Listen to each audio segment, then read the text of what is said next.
Thank you, Alexandra, for the nice introduction. Good evening, everyone. Welcome to today's meetup of Innovating Society. I hope you registered on Slido. You can interrupt me, we can talk if you have any questions, but you can write it also on Slido, and in the Q&A session we're gonna discuss them, all right?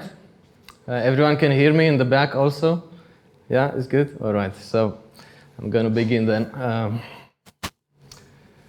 A new way to innovate. That's why we came here tonight, right? You're all interested about innovation, you all want to change things, you don't like the status quo, you don't like the current situation maybe. So you look to change things, and you look for people that have the same mindset with you to change together with you. You look for new stuff, you look for inspiration, and basically you are not one of the sheeps, right? The crowd. You want to create something new. You are curious. And I like this crowd. I like this crowd a lot. And this is the goal, to bring this kind of people to the events. Because when we all are connected in this way, we can do amazing things together. We only need to know and share what we want to do and what we can do for each other. I've asked you at the beginning on Facebook to register, right? Job title and industry. Why I did that? Because I like to know who my crowd is. And I think you are also interested to know who is here tonight. Are you interested? Would you like to know? That's why I noted here all the sectors, all the industries, right? We have people from design, sales, education, tech, sustainability, e-commerce, marketing, consulting, accounting, automotive, real estate, manufacturing, events, retail, healthcare, insurance, farming, psychotherapy, fashion. Oh my God, so many. Congratulations, guys. This means no matter the industry you're in, innovation can be applied anywhere. And what we're going to discuss here tonight is going to be relevant for all of you. At least I hope it will be. If not, just kick me after, yeah? So, why I'm saying you're a special crowd is because usually when I talk to managers or CEOs or people that work in successful companies, they say, yeah, but why do I need to innovate? Everything's working good, everything's fine for now. Why do I need to innovate? And the reaction I get is something like this. Why? Why do I need to innovate, right? I think you made one big step ahead. You already know that if we don't innovate, we don't survive in the market. So I don't have to explain you this, but what I'm saying to the people that don't know why innovation is important, I tell them this. The professional world is changing. So, a 15-year-old today can expect to have up to 17 different jobs in 5 different industries. I mean, who did expect that in the last 20 or 30 years? The world has been changing forever, right? But this thing, I don't think so. The speed of the current breakthroughs has no historical precedent, evolving at an exponential rate. This is not something that happened in the last centuries. And besides the professional world, we have one important aspect that some of us forget in the daily job, and that is the social impact that we create with what we are doing. The world is facing problems that are more important and more challenging and difficult than any problem that a company or corporate or a startup is experiencing. So why we need innovation and where? This is where we need innovation the most. Besides all the jobs day to day we have that are not social, and maybe they are, but we also need to focus on this. So the method I'm presenting you today is also for corporate innovation and also for social innovation. And we try to combine those. If the world is changing and we don't know what is next, the question is, what do we need to solve wicked problems? And even problems we don't know yet that will exist. How can we be prepared for that? We've been trained to solve mathematics, to solve classical problems, right? How are we going to deal with what the future is going to bring to us if we don't know what that looks like? So I think we need a new approach. My name is Tudor Mihai, and my favorite quote is "Embrace uncertainty." I think this says a lot about me and about what the choices I've taken, and I'm going to guide you a bit through why I came to do this today. So in 2014, I moved to the Netherlands to study business innovation. The next year, I started working as a junior innovation consultant. I worked with Schiphol Plaza, I worked with ABN AMRO and Municipality of Rotterdam. These are the big names that maybe all of you are familiar with. Besides that, some companies, Dutch ones, local ones that no one here knows probably. So, after working as a junior consultant, actually, meanwhile I was working that, I started an e-commerce business. The first business I started to experience the entrepreneurship lessons that they taught me in school, right? So I wanted to see how that is. Created a new brand, a new product. It was successful. Then 2017, next year, I did the first social innovation workshop. That was in agriculture. And why I say the first is because it was the first one that got TV and press attention. So we were quite happy, and the participants were also very happy. And the excitement I got after doing such an event made me think this is what I want to do for the rest of my life, because it makes me happy, because it helps people, and because this is what the world needs. It needs entrepreneurial, innovative minds. And my mission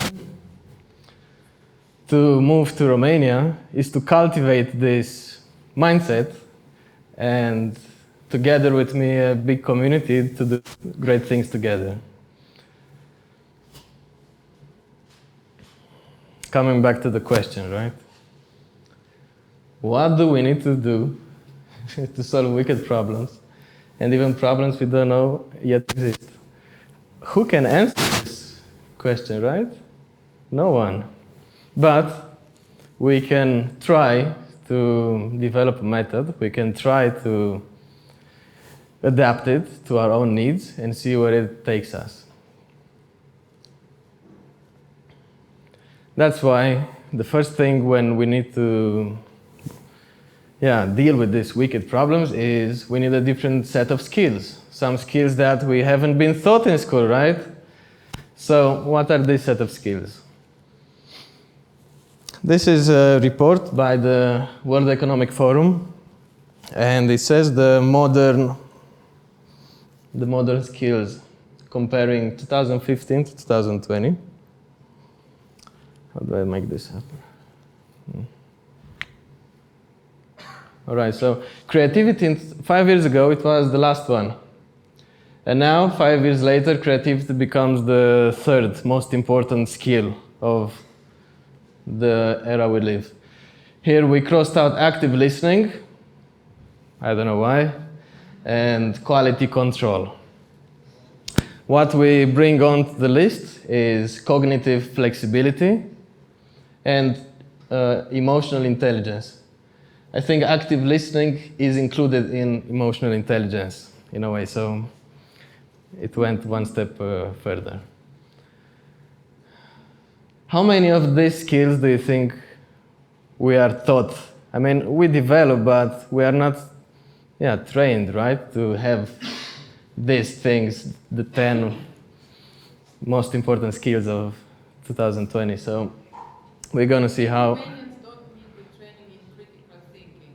Oh, yes, they do. We are natural born with it.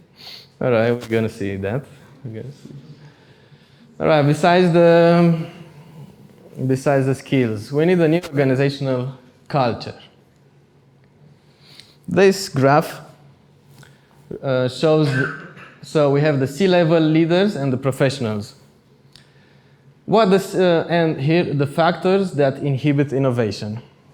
Why do each group think that innovation is not possible in their own organization? So the top level, right, management, the C-level leaders, they think they don't have enough of the right people for the types of innovation.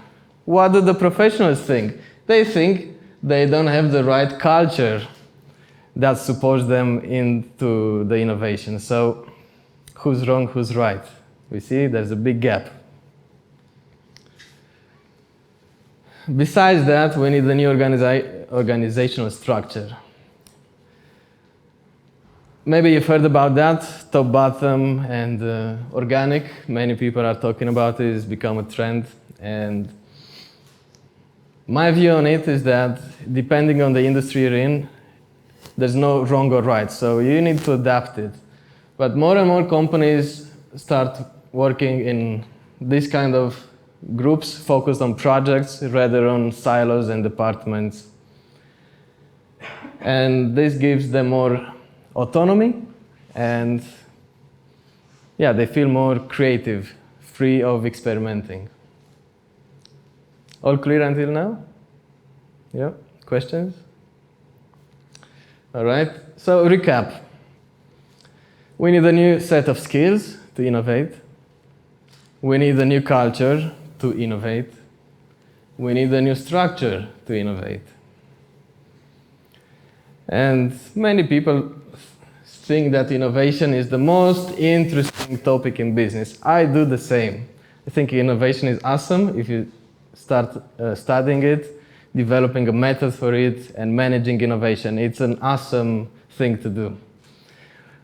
What I would change in this sentence is that innovation is the most unknown topic in business today, not the most interesting. I mean, it's interesting, but maybe it's interesting because it's unknown for so many people. And tonight, I'm going to try to make this unknown a bit more known, if you want to say it like that. So what is innovation? Is this innovation? Would you use this? Just because something is innovative doesn't mean it's a good idea. Right? I agree with that. Innovation is the creation of a viable new offering. Innovation requires identifying the problems that matter and moving through them systematically to deliver elegant solutions. Done by some researchers. I'm going to give you the slides, and you can find all the links and info to look further. So this is innovation. Who agrees? Anyone?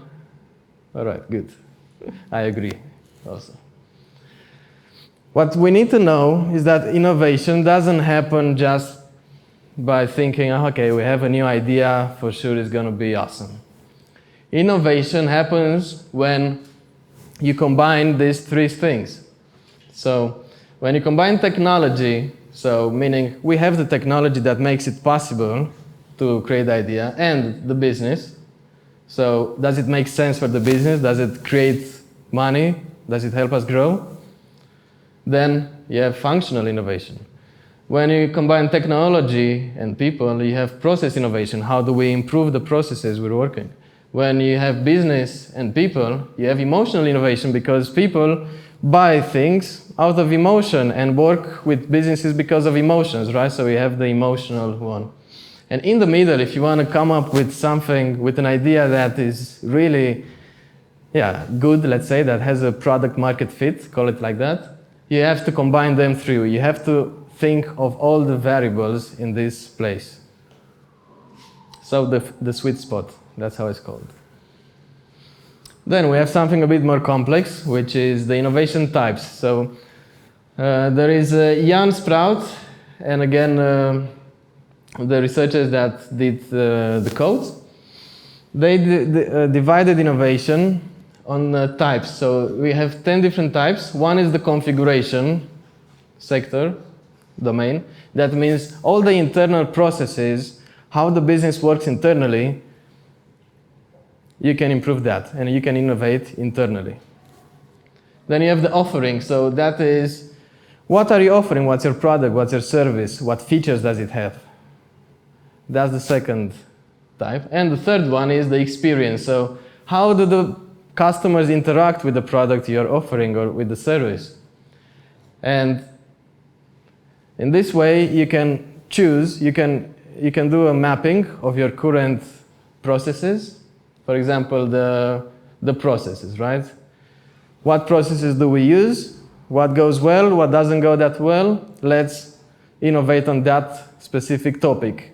This makes innovation easier to understand, easier to start with, because you know exactly what types you're going to innovate.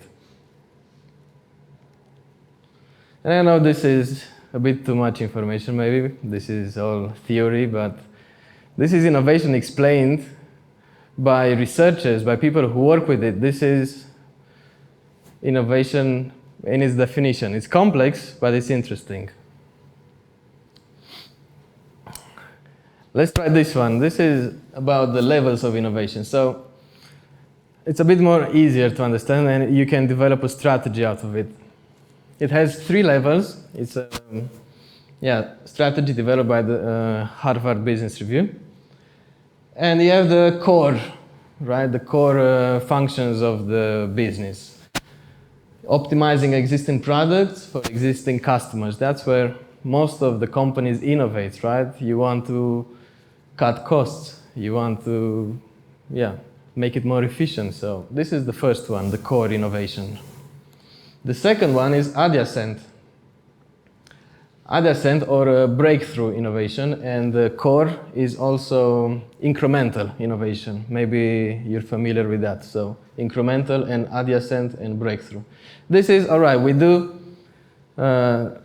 do something for our customers that already exist, but we develop new products and new services that are new for the business. So we expand our portfolio and we keep our customers.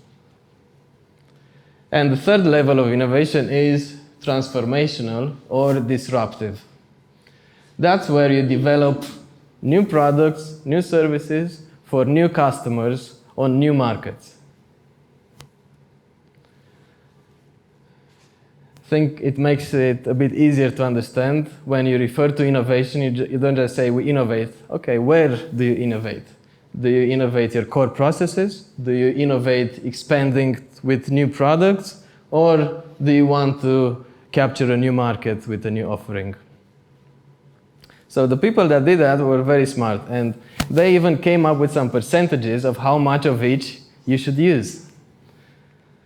So there's a 70-20-10 rule of innovation. It's called balanced innovation portfolio, and it's suggested that every business should dedicate resources, time, people to each of these. So whenever someone says, I'm innovating in my company, ask them, how much money are you investing in each of these ones? How much money and time is it solely focused on creating new products and focusing on these goals? And having this kind of balanced portfolio helps you in crisis moments when a competitor comes and develops, or a startup comes and develops a product that is better than yours and takes all of your clients. Then you have already something in your portfolio prepared that you can get out on the market, either on this one, either on this one. But if you only innovate on the core processes of your business, you would not survive in the future, or it's going to be very hard to motivate everyone and to be to come up with good solutions when doing that. So prepare soon for what's going to happen. This is how you prepare for the unknown. All right, short recap, again, much info, right? So the first one, we have the sweet spot, right? You combine the 3 circles. We have the 10 types. You choose where you want to innovate, and the 3 levels. Is that clear until now? All right, thank you. Good. So, what happens if we put everything together? We come with something like this. This is in an image, in 6 images actually, what innovation is. So, quite a lot of information, we might get lost. Where do we start? What is the most important one out of this that we need to start working on in order for the other ones to follow?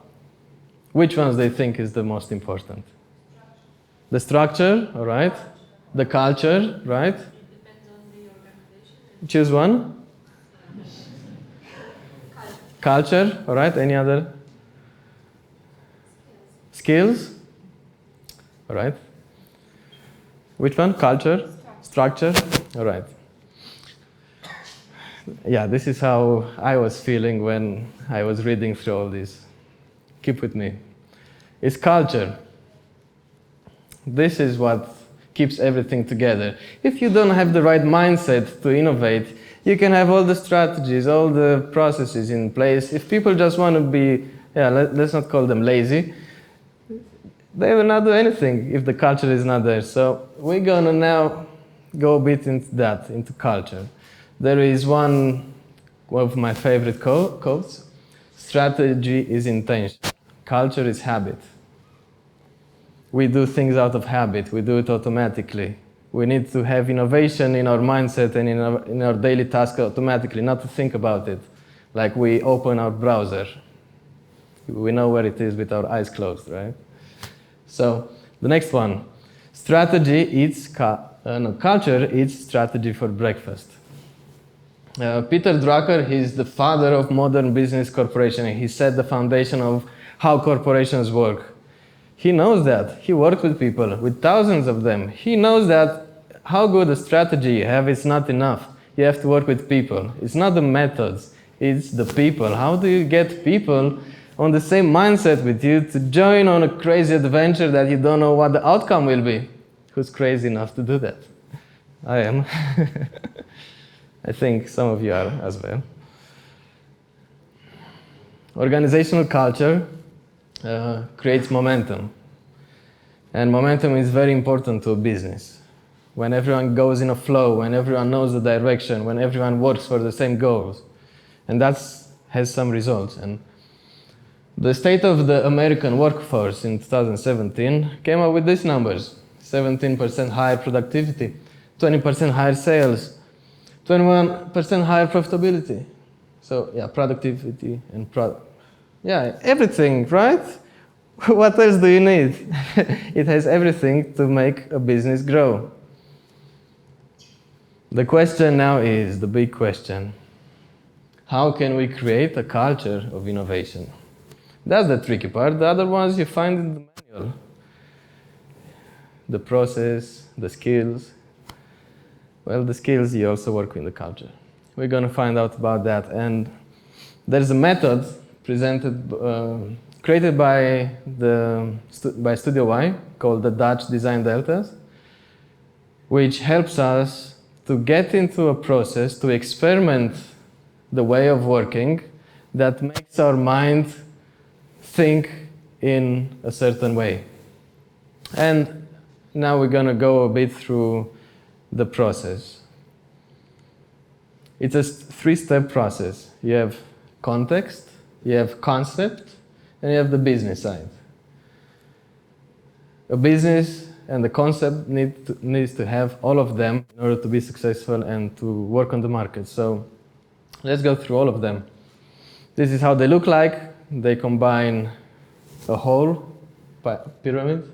And in the center, we start with why. So that's the most important thing many people just forget about. Why are we starting this project? Is it to make money? Is it to make the world a better place? Is it to work better internally? Why do we do this? Why should people join us on this road? What's the vision? What brings us together? So why? Start why many times, and you're gonna find that sometimes you just do a thing because you have a good idea and you think it's gonna work. You don't know why. What's the problem solving there? I don't know. That just sounds good. Let's do it. Don't do that. So the first one, context design, right? How do you understand the context? This one is divided into 3 steps. And the first one is to understand very good the market and understand the stakeholders you are going to work with, understand what technologies are available, what competitors do. Understand very good the positioning. So, understand the problem also. What is the problem you are solving? This is one of the most important ones. And here is a small exercise called problem framing. Here you identify if the problem you want to solve, is it really a problem for the user? Or is it just a problem for you? Because if it's only for you, you're not going to get rich of that, or you're not going to help that many people. Next step is explore. All right, so you know what is already there. Now we're going to explore a bit broader. So we're going to look at trends. We're going to see where the world will go in 5 years, in 10 years. And we do that by looking at innovative companies of today and analyzing what products they got out of the market and what the customer's response was. If the innovative product was a success, then boom, that could set a trend. So we need to understand what other companies innovated. And the next step is define. All right, so we put all the information gathered from step 1 and 2 together, and now we define the problem we are solving and the challenge that we want to tackle. We know what the problem of the user is. We know what other companies do successfully. Now let's define our own challenge. And this is pretty tough actually. Pictures from a workshop where I participated. This was in Holland at Studio Y studio. And here we have a canvas that we explored all of these questions. And the challenge for us was, how can we empower the youth in communities so that they will create value for the future of their own region? We were working with a social company in Brazil who wanted to solve the problems in the favelas. And this is the challenge we came out with. And first, we had an assumption that, the people in the favela, they don't have the opportunity. They don't want to work.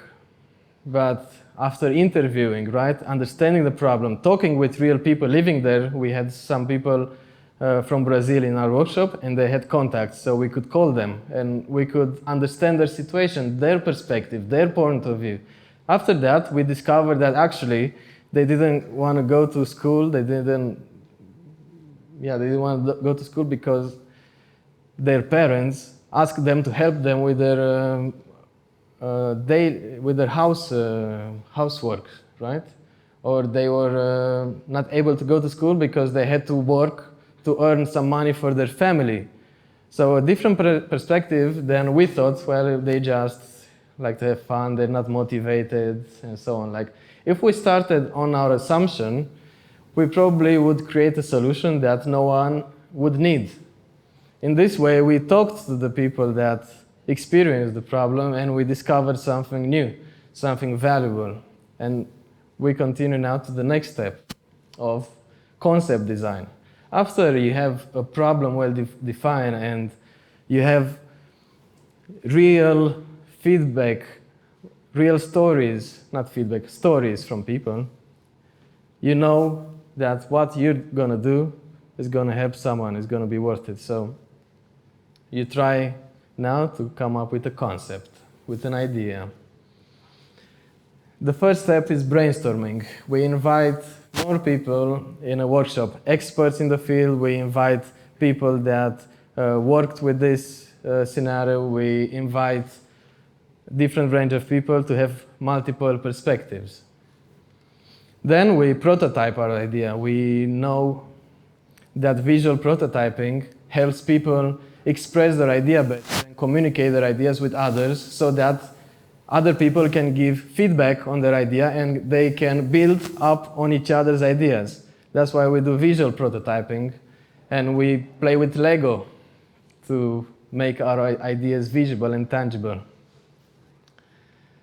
And the last step here is positioning. So we're looking for product market fit. We want to see the business model canvas. We want to know exactly where do we fit in this whole environment that we're gonna join in.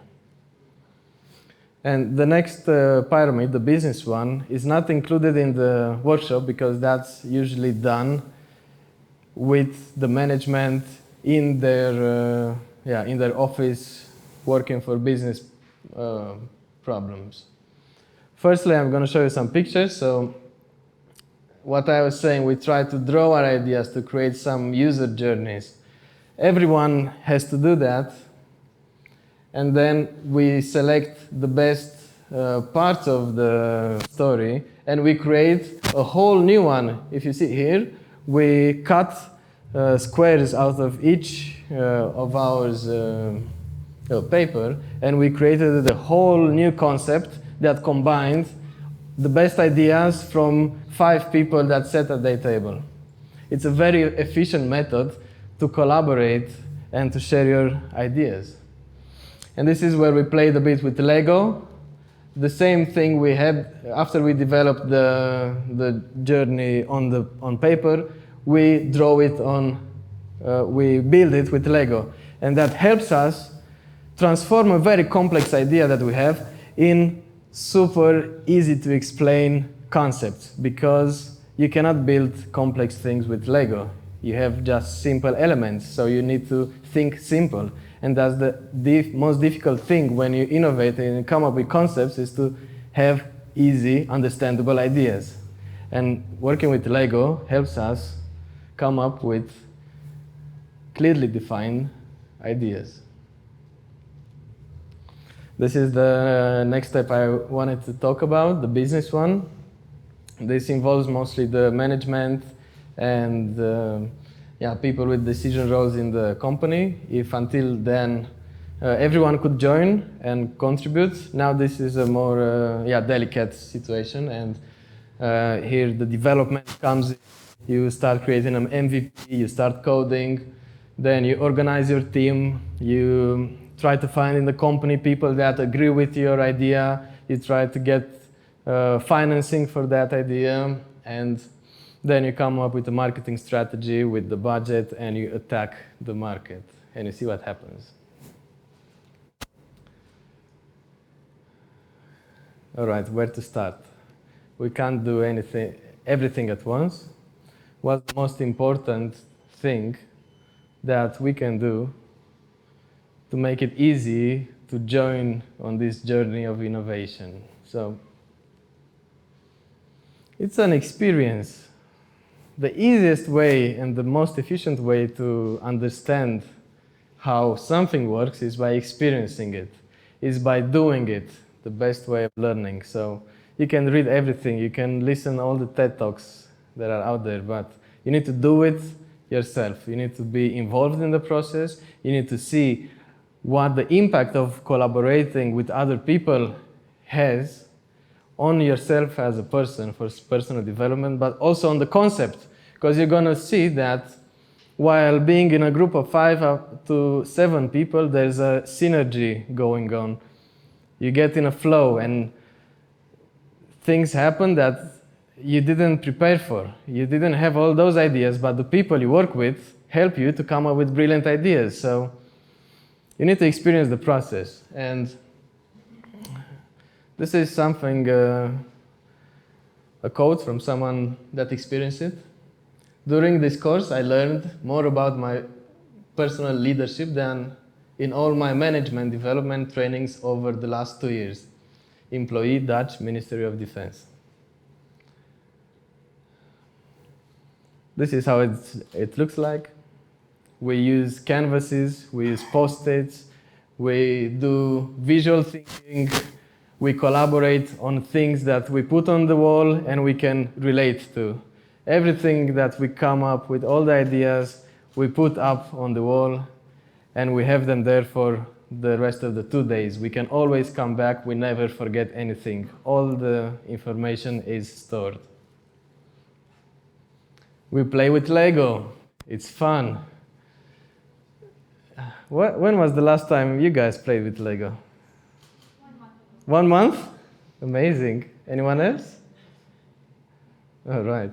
Well, I don't play with Lego too often, but after this kind of experience, I would introduce Lego in all the brainstorming sessions because the concepts become just so clear to explain and to get feedback on. And we do the 2-day experience as a show. It's entertainment. We have fun while doing it. It's not just sitting in an office.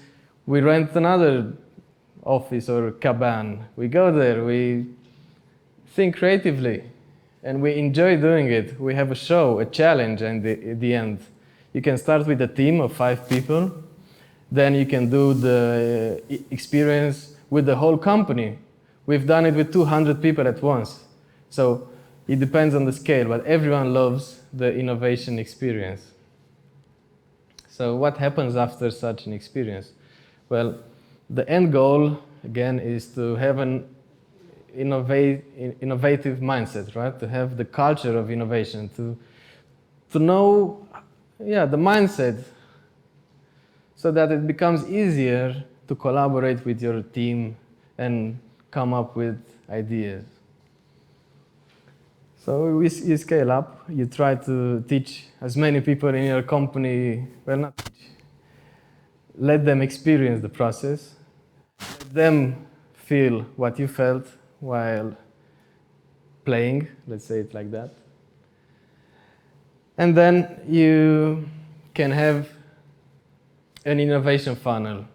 As I was saying, the culture keeps everything together. If you don't have the culture, then everything falls apart. When you have the culture, and more people in the company have it, you can generate ideas on a daily basis. You can set up a time frame when you want to analyze all those ideas, put them together and create concepts. You experiment the concepts. You see, all right, let's try a few of them, see how it goes. Then you pilot them, you take them in the market, you see the responses and you launch. Usually you come up with 50 ideas and then you select until only one final idea that is tested and approved by everyone goes into market. This is the stage you want your company to be in. To have a structure, to have maybe a digital platform, maybe weekly or monthly meetings, you say it, when you discuss about the future of the company, the future of, come up with new ideas. That's the thing. And we need to allocate time for that. And that's the responsibility of top management, to let employees allocate and spend time working on innovation projects. That's when you can say that I work in an innovative company, because they allocate resources and time, especially for that activity. All right, tired, right? So many information, so many. It's almost done, guys, so homework for you. Are you okay with that? Everyone likes homework? Yay, yay. No? You should, because it's going to help you. I would like to ask you to take a picture after. There's going to be 5 questions, and think about them when you go home. So think about the vision of the future. How do you see the world in 5 years? Then think of your company. Is the company doing the necessary things to be relevant in the next 5 years? yeah, basically analyze the current situation to see if you can do the things that the future waits for you. Then ask yourself, what holds you back? Why am I not doing anything? Is it because of my boss? Is it because of, I don't know, I don't have time? Or just think about it. Maybe you don't have motivation. Maybe you don't want to do that. It's fine, but just identify and get to know yourself. Next one is, yes, set goals. For everything you need goals. So you would say, how many new ideas or how many people do I need to talk with per month to go with my company in the mindset of innovation? Just set some goals and stick with them. Yeah, just play around, share the knowledge with other people, get them to experience, and that's how it goes. You just need to learn by doing, and innovation is not learned from reading in books. It's done, yeah, it's learned by doing. And for the ones that are interested in getting to know more about this process, getting involved in such an experience, there is this link, and I try to do a members list. I want to know the people that want to try this, and I'm going to call you to see if this workshop is the right one for you. So you can take a picture or just go now. Everything is DDD10.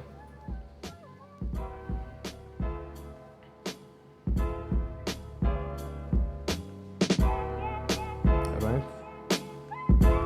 So thank you guys. This was it.